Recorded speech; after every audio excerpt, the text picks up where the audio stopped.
Hello learners, welcome to my channel Maths Magic 111 and I have come with another question of quadratic equation. As you can see that I have taken a question from exercise 4.3 and this is a very peculiar question because in the end you will come to know what is the problem in this question. Actually the question which is given over here is that is it possible to design a rectangular part? So they are asking that whether it is possible to design a rectangular part of perimeter 80 meter and area is 400 square meter. So they are saying that find its length and breadth. So question is like it is an analytical question, बहुत analysis करना पड़ेगा आपको और आपको पता लगाना पड़ेगा कि क्या पॉसिबल है एक रेक्टेंगुलर पार्ट डिजाइन करना और अगर है पॉसिबल तो उसकी लेंथ और ब्रेड्थ क्या होगी. Like if we are given कि perimeter is 80 meter and area is 400 meter, ठीक है. तो square metre 400 square metre area दिया हुआ है. तो आपको मालूम है रेक्टेंगल का एरिया क्या होता है, length into breadth is equal to 400 square metre and perimeter is 2l plus b, 2 length plus breadth is equal to 80. यानी कि यहाँ पे आपको पेरीमीटर एरिया मिला हुआ है और यहाँ पे आपको पेरीमीटर मिला हुआ है. बट पेरीमीटर से आपको लेंथ और ब्रेड्थ की एडिशन मतलब उसका सम मिल जाता है because length plus breadth is equal to 80 divided by 2 हो जाएगा, है ना, क्योंकि 2 will come like we will cross multiply and 2 will come here. ठीक है, 2 जो है यहाँ पे न्यूमरेटर बन जाएगा और हम 2 से इसको जब कैंसिल करेंगे then it will be equal to 40. That means length plus breadth is equal to 40. हमें length plus breadth मिल गया कि length और breadth दोनों मिला के 40 है. अगर हम length को x मान रहे हैं तो breadth हमारा क्या हो जाएगा 40 माइनस x. ठीक है, तो लेंथ अगर x है तो ब्रेड 40 माइनस x हो जाएगा. एरिया क्या हो जाएगा x into 40 minus x is equal to 400.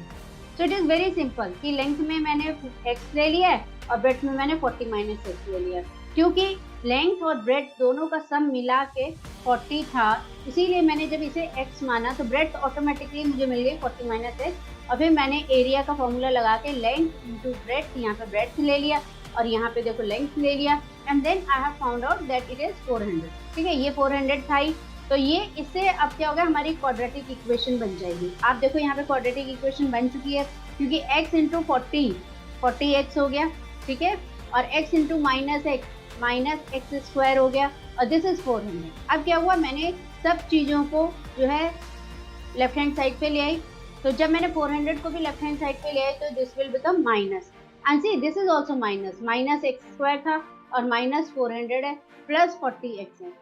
तो मैंने क्या किया, इस माइनस को हटाने के लिए ब्रैकेट लेके कॉमन कर दिया इसे और यहाँ माइनस ले लिया, तो ये प्लस, ये जो मेरा माइनस है अब ये प्लस हो जाएगी, ये जो प्लस है ये माइनस हो जाएगा और ये जो माइनस है वो प्लस हो जाएगा, मतलब उल्टा हो जाएगा.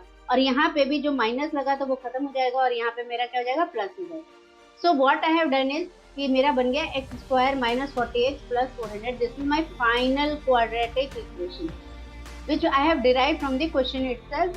मैंने पेरीमीटर और एरिया को यूज करके मैंने ये वाली इक्वेशन बना ली है, x square minus 40x plus 400. ये मैंने इजीली बना लिया. ठीक है, अब मैंने क्या किया, because I have to find the values also of length and breadth, I have splitted the 40 because 20 into 20 is 400 and 20 plus 20 is 40. तो मैंने दोनों को माइनस 20x स्प्लिट कर लिया क्योंकि माइनस 20 इंटू माइनस 20 प्लस 400 हो जाता है, माइनस 20 और माइनस 20 को अगर हम प्लस करते हैं तो वो माइनस 40 हो जाता है.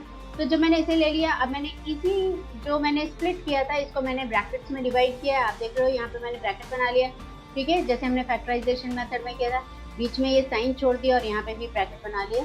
अब मेरा आंसर यहाँ पे आ गया x माइनस 20 क्योंकि x into x square, x into 20x. आप देख रहे हो ना, x इंटू एक्स स्क्वायर और x इंटू 20, जब मैंने इसको 20 से किया तो 20x आ गया.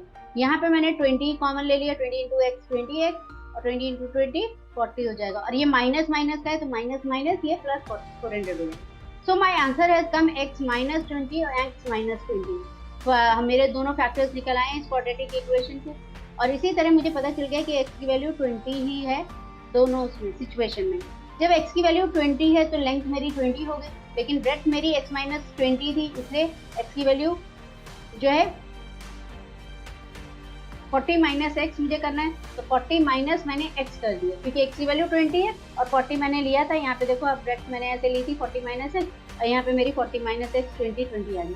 लेकिन एक बहुत मजे की बात बताऊं, अगर आपको ये क्वेश्चन दिया हुआ है कि क्या ये it is possible to design a rectangular part, so the answer is no. Answer is not yes, because now it is length and breadth is equal, so it is a square, it is not a rectangle. ये square बन सकता है, rectangle नहीं बन सकता, तो इसका answer no होना चाहिए, ठीक है। लेकिन इसके जो डायमेंशन है वो 20 है, you can check from the answers of 4.3 NCERT also. लेकिन ये स्क्वायर ही होगा, ये रेक्टेंगल नहीं हो सकता। I hope that you have understood this question and I'm sure that you won't be having any problem. If you have any problem, you can share in the comment box. I'll be explaining that also, and if you have any doubt, you can share that also, and I'll be explaining that also. Thanks a lot. Keep seeing and sharing my videos, and please subscribe my channel. Please subscribe my channel. Thanks a lot. Bye bye.